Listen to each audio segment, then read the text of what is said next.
Earth science, algebra, English, shop. Boy Meets World aired on ABC for 7 seasons between September 1993 and May 2000.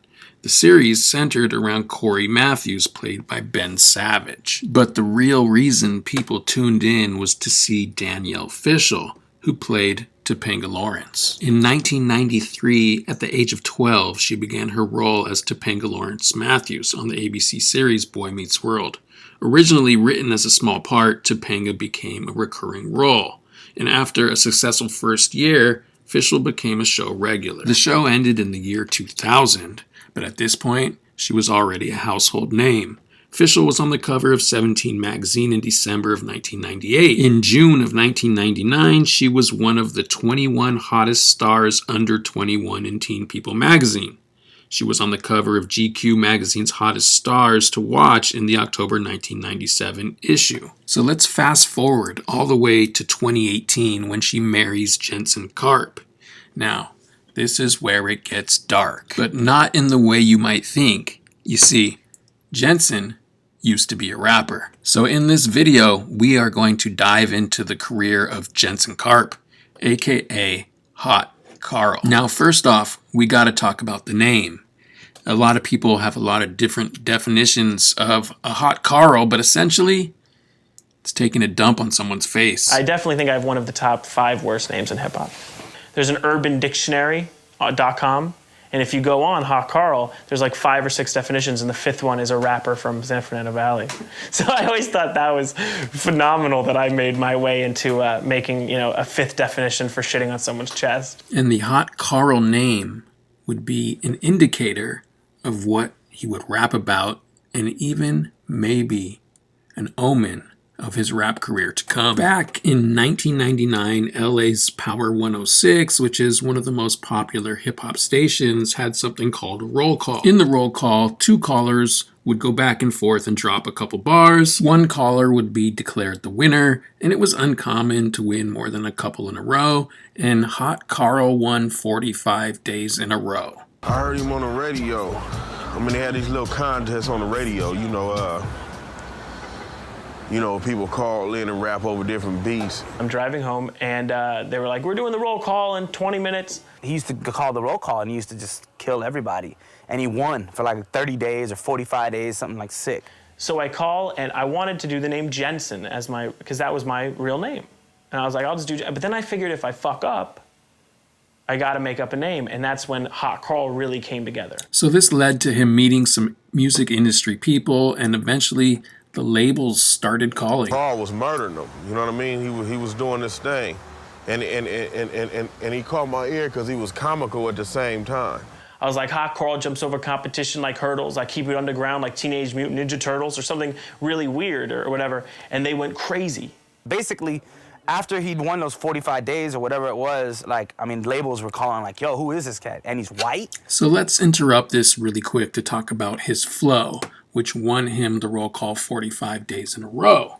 So he has an intelligent flow with a nasally voice that relies heavily on witty punchlines. This formula was perfect for winning a roll call battle, but would it translate into making good songs? Something's changed. Let's go toe for toe, cause nobody's watching you like Queen Latifah's talk show. And as far as being just another rapper, that's over. I'm the Jewish Jay-Z, the Hebrew Hova. It wasn't about a profession. I didn't want to turn into a rapper. This was about having fun and really, not even close, maybe having a couple shows, but no way about signing a record deal. No way. So at this point, Hot Karl is building a name for himself. He's on the radio every day winning the roll call, and West Coast legend Mac 10 gets wind of it, and he decides he wants to sign Hot Karl. And then Mac 10 had approached me. At the time, I was like, hey, he hot, let me get him, even if I got to tie him up while this merger going through. Let me just get him and lock him down. He's like, you can do this as a profession. And I was like, yeah, right. And he honestly said, I don't even know if he'll remember this story, but I'll bring you $50,000 tonight. Hot Karl ultimately decided not to take the $50,000 from Mac 10. Rather than do that, he wanted to create a demo in which would create more of a buzz. This move could have been really risky, but it ended up working in his favor as it led to a meeting with Jimmy Iovine.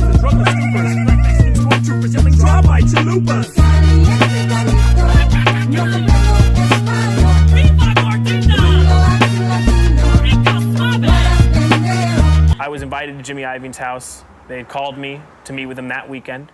I went to his house, right across from like the mansion, the Playboy Mansion. It was crazy.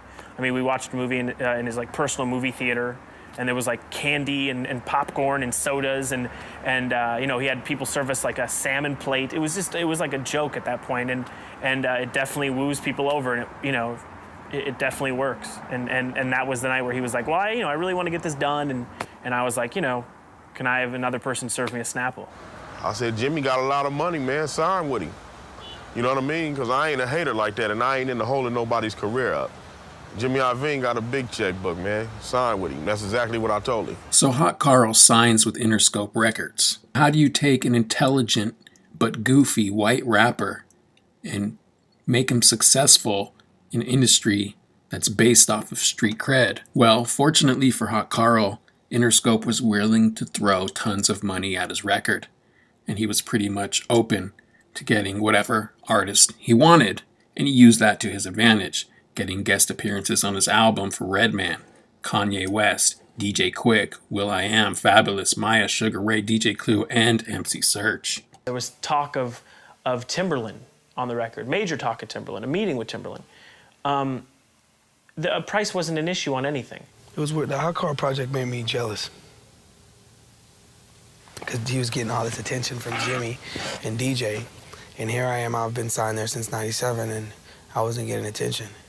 Like I would get kind of shit from other artists, like Will is a good example, or Planet Asia, or people who were like, dude, you get everything you want. Like Bubba Sparxxx used to mess with me too, like, yo, like, you get everything you want. Like, anything you ask for, you get. Like I wish I had that kind of budget or whatever. And I was like, I don't even know what my budget is. You know what I mean? Like, it was always kind of weird. Like, they don't ever say no. Hot Karl finished his album and turned it into Interscope Records. But surprisingly, Interscope decided to shelve the album. To this day, no one knows exactly the reason they would spend tons of money on Hot Karl and not put the album out, but a lot of people blame Eminem. Karl, man, because like I said, Eminem's over there, dude, and it's like, that's Interscope Records is Eminem. You know what I'm saying? That's what Interscope is Eminem. You know what I mean? So I think that they just didn't know what to do with Hot Karl.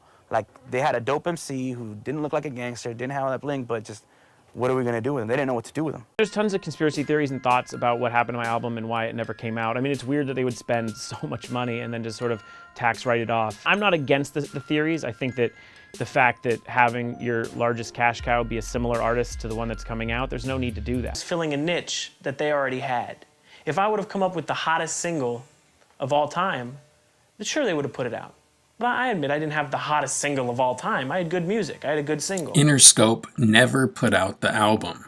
But the story doesn't end there. For a talented person like Jensen, the story would continue.